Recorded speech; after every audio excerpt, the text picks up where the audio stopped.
अस्सलाम वालेकुम और रहमतुल्लाहि व बरकातुहू। बने रहिए इस वीडियो में मैं इस बात पर ज़्यादा ध्यान दूंगा कि क्लास 10th के जो स्टूडेंट्स हैं, क्लास 10th के जो बच्चे हैं, कुछ भी नहीं पढ़ा अब तक। अगर कुछ भी नहीं पढ़ा, देखिए, अगर आपने कुछ भी नहीं पढ़ा, फिर से बता रहा हूँ कि अगर आपने साल भर कुछ भी नहीं पढ़ा, लेकिन इस वीडियो में मैं जो बता रहा हूँ और जो मैं बताने जा रहा हूँ, अगर आपने इन 2 से 3 चीज़ों को फॉलो किया और जो मैं गेस यहाँ पर दूंगा, और मैं एक्सपेक्ट करूंगा कि इसी से 100% आपका जो पेपर होगा, कल का पेपर जो है 100% आपका इसी में से ही आएगा, जो मैं यहाँ पर गेस दूंगा। पहले आपको क्या करना है, पहले ही आपको जो कॉपी है उसको अपने हाथ में लेना है, एक पेन उठाना है, एक पेंसिल उठाना है, कोई भी आपको मार्कर उठाना है जिसे आप लिखेंगे, और इसको नोट डाउन करते हुए चलना है, क्योंकि जो मैं बात बता रहा हूँ ये कोई ऐसी वैसी बात नहीं है। यहाँ पर गेस होगी और 100% गेस से ही आपके जो है क्वेश्चंस बनेंगे, और इससे बाहर कोई भी क्वेश्चन आपका नहीं होगा।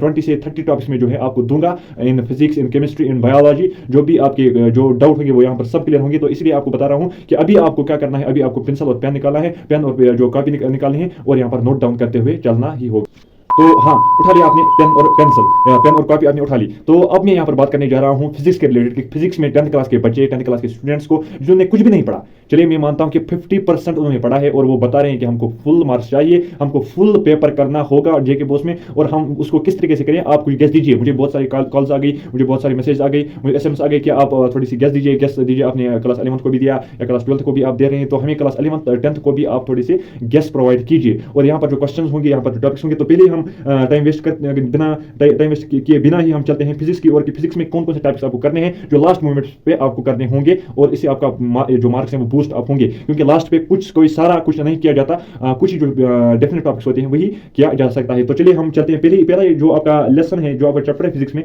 Light, reflection and refraction. Light, reflection और रिफ्रैक्शन में आपके 8 मार्क्स बनते हैं, और यहाँ पर जो टॉपिक्स मैंने निकाले हैं जो बहुत ही इंपॉर्टेंट है, reflection of light, sign convention जो हमारे आते हैं, साइन कन्वेंशन इसमें, और यहाँ पर जो आपका रहेगा न्यूमेरिकल्स अगर आपने छोड़ भी दिए, लेकिन ये 2 टॉपिक्स, रिफ्लेक्शन ऑफ लाइट, जो स्पेरिकल मिरर्स आते हैं, इमेज फॉर्मेशन यहाँ, और साइन कन्वेंशन, और रिफ्रैक्टिव इंडेक्स आप पढ़िएगा, वाटर का, डायमंड का, किसी भी का रिफ्रैक्टिव इंडेक्स जो होगा वो आप पढ़िएगा फ्रॉम एनसीईआरटी। और जो पावर ऑफ लेंस है, पावर ऑफ लेंस से बहुत सारे क्वेश्चंस बनते हैं, और हर साल पावर ऑफ लेंस से एक क्वेश्चन आता है, रिपीट होता है, इसलिए इस तीन जो मैंने ये टॉपिक्स बताए इनको आपको करने हैं। तो पहला टॉपिक जो है रिफ्लेक्शन ऑफ लाइट, दूसरा टॉपिक जो है साइन कन्वेंशंस, और तीसरा टॉपिक जो है पावर ऑफ लेंस। मैग्निफिकेशन का भी थोड़ा ध्यान आपको रखना है, तो नोट डाउन करके चलिएगा, क्योंकि यहाँ से आपका पेपर जो है वो बनने वाला है। दूसरा चैप्टर जो आपका रहेगा वो रहेगा human eye and colourful world. जो human eye and colourful world है उसके आपके 5 मार्क्स बनते हैं, और यहाँ से क्या इंपॉर्टेंट है, देखिए ह्यूमन आई के जो यहाँ पर होते हैं कून्स एंड रॉड्स, जो उसका स्ट्रक्चर बनाइएगा, क्योंकि यहाँ से 5 मार्क्स का जो क्वेश्चन है वो डायरेक्ट बन जाता है, या 3 मार्क्स का क्वेश्चन जो है वो डायरेक्ट बन जाते हैं, यानी ह्यूमन आई के डायग्राम से, और वहाँ पर जो सिस्टमेटिक डायग्राम बनाइए, आपको रिप्रेजेंट करनी है, आपको कौन कौन से टॉपिक्स जो यहाँ पर पार्ट्स होते हैं आई में, तो उनको आपको रिप्रेजेंट करते हुए चलना होगा। तो ह्यूमन आई का जो है आपको अच्छे तरीके से होना चाहिए, और जो यहाँ पर होता है हाइपरमेट्रोपिया, मायोपिया, और जो दूसरा होता है विजन, डिफेक्ट्स ऑफ विजन, इनको आप करते हुए चलना होगा। और जो सनराइज और सनसेट, इसको भी आप अच्छे तरीके से एक बार पढ़िएगा। तो क्या है ह्यूमन आई कलरफुल वर्ल्ड में, आपको ह्यूमन आई और पावर जो इसके रिलेटेड जो डिफेक्ट्स होंगे वो आपको पढ़ने हैं, और जो यहाँ पर सनराइज सनसेट के रिलेटेड जो आपके जो टॉपिक्स इसमें हैं, तो उनको भी अच्छे तरीके से एक बार पढ़ लीजिएगा। तीसरा जो हमारा लेसन आता है वो यहाँ पर इलेक्ट्रिसिटी का आता है, जिसमें आपके 6 मार्क्स हैं, और यहाँ पर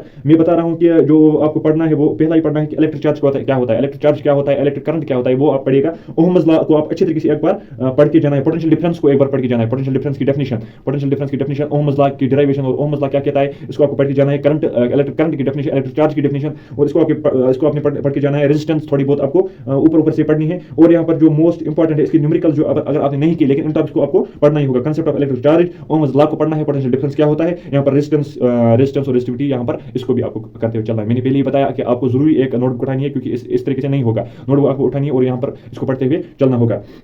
तो चौथा यहाँ पर हमारा जो रहता है वो रहता है कि जो magnetic effect of electric current है, magnetic effect of electric current, जिसके 7 मार्क्स हमारे हैं, तो उसमें से क्या क्या टॉपिक्स यहाँ पर रहेंगे। देखिए पहला ही जो मैग्नेटिक फील्ड लाइंस है, मैग्नेटिक फील्ड लाइंस जो यहाँ पर हमारी रहती है, तो उसको आपको करते हुए चलना होगा। दूसरा हमारा रहता है यहाँ पर इलेक्ट्रिक मोटर जो आपका आता है, या ऐसे ही हमारा आता है जो सॉलिनॉइड होता है, सॉलिनॉइड में से क्वेश्चन बनते हैं, तो सॉलिनॉइड, मैग्नेटिक फील्ड लाइंस, और यहाँ पर इलेक्ट्रिक मोटर जो आपका आता है, इसको अच्छे तरीके से एक बार कीजिएगा। तो यहाँ पर ये फिजिक्स की गेस रही, तो मैं आप इसको रिपीट भी कर सकते हैं वीडियो को, और देख सकते हैं जो मैंने टॉपिक्स बताए हैं, इसमें से ही आपका 90% जो फिजिक्स का पेपर आएगा, ये मैं गारंटी के साथ कह सकता हूं। अब केमिस्ट्री की तरफ हम चलते हैं। देखिए केमिस्ट्री में आपको आपका पहला ही टॉपिक जो है 6 marks chemical reactions and equations. इसमें से आपको क्या करना होगा, इसमें से आपको टाइप्स ऑफ केमिकल रिएक्शंस करनी होगी। ऑक्सीडेशन और रिडक्शन का टॉपिक जो है उसको भी एक बार अच्छे तरीके से कीजिएगा, और रिडॉक्स रिएक्शन जो है इसकी डेफिनेशन आपको आनी चाहिए। दूसरा हमारा बनता है यहाँ पर कार्बन एंड कंपाउंड्स के हमारे 8 मार्क्स बनते हैं। इसमें से आपको क्या करना है, देखिए पहला ही आपको जो टॉपिक में यहाँ पर सजेस्ट करूँगा क्या पढ़ना है आपको, सोप्स एंड डिटर्जेंट जो है इसको भी एक बार अच्छे तरीके से आप पढ़िएगा। कंबशन, ऑक्सीडेशन और जो इसकी chemical properties of carbon compounds होती है उसको भी अच्छे तरीके से पढ़िएगा।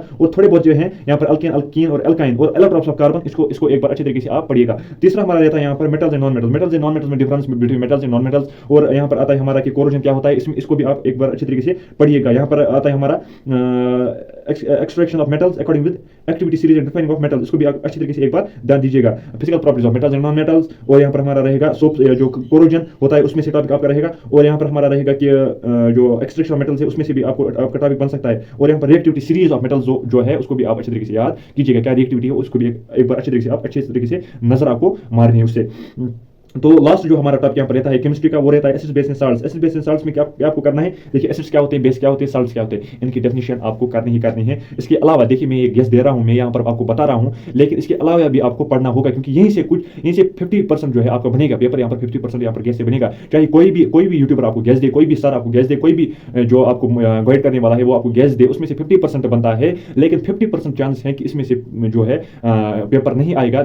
50% बनेगा, लेकिन 50% जो पेपर का हिस्सा होगा उसमें वो नहीं बनेगा, क्योंकि यहाँ पर हम उतने ही टॉपिक्स आपको देते हैं जितने आप कर सकते हैं, यानी 50% जो पास मार्क्स हैं वो आपके हो सके। इसलिए मैं कह रहा हूँ कि इसको भी पढ़ना है, इस गेस को भी पढ़ना है, और जो इसके अलावा भी आपको जो टॉपिक्स लगते हैं कि इंपॉर्टेंट है उनको भी पढ़ते हुए जाना है, क्योंकि यहाँ पर हमें फुल मार्क्स स्कोर करने होंगे, ना कि पास होना है। ये पास उन बच्चों को होना है जिन्होंने कुछ भी नहीं पढ़ा, लेकिन जिन्होंने 2 से 3 महीने इस 10th के जेके पोस्ट एग्जाम में दिए उनको एटलीस्ट 450+ स्कोर करना है। तो उसी के व्यू से हम यहाँ पर चलेंगे। देखिए एसिड्स, बेस एंड साल्ट्स में आपको क्या करना है, जो पीएच एंड इट्स इंपॉर्टेंट, जो पीएच स्ट्रेंथ होती है बेस की, साल्ट्स की, उसको आपको करना होगा। और यहाँ पर जो है सोडियम, बेकिंग सोडा, उनकी washing soda, hydrate salts, plasters of Paris, उनकी जो फार्मूलाज हैं, उनका जो यूजेस है उसको आपको पढ़ते हुए जाना है। तो यहाँ पर हमारा केमिस्ट्री का सेशन जो है यहाँ पर यही खत्म होता है। तो मैं यहाँ पर ये अपनी जगह में सोच रहा हूँ कि आपको बायोलॉजी की गेस ना दूं, क्योंकि बायोलॉजी बहुत ईजी है, लेकिन यहाँ पर मैं कहूंगा कि कौन कौन से वेटेज टॉपिक जो आपके रहेंगे जिनमें से आप 50% जो आपकी बायोलॉजी वो क्लियर हो सकती है। देखिए लाइफ प्रोसेस जो है, लाइफ प्रोसेस और ये इसके हमारे बनते हैं 8 मार्क्स, तो 8 मार्क्स लाइफ प्रोसेस को आपको जरूरी ही करना है। दूसरा हमारा रहेगा यहाँ पर और एनवायरमेंट, इसके 5 मार्क्स बनते हैं, तो वो बहुत ही इजी चैप्टर है। लाइफ प्रोसेस और एनवायरमेंट बहुत ही इजी चैप्टर है, उनको आप एक बार करके जाइएगा।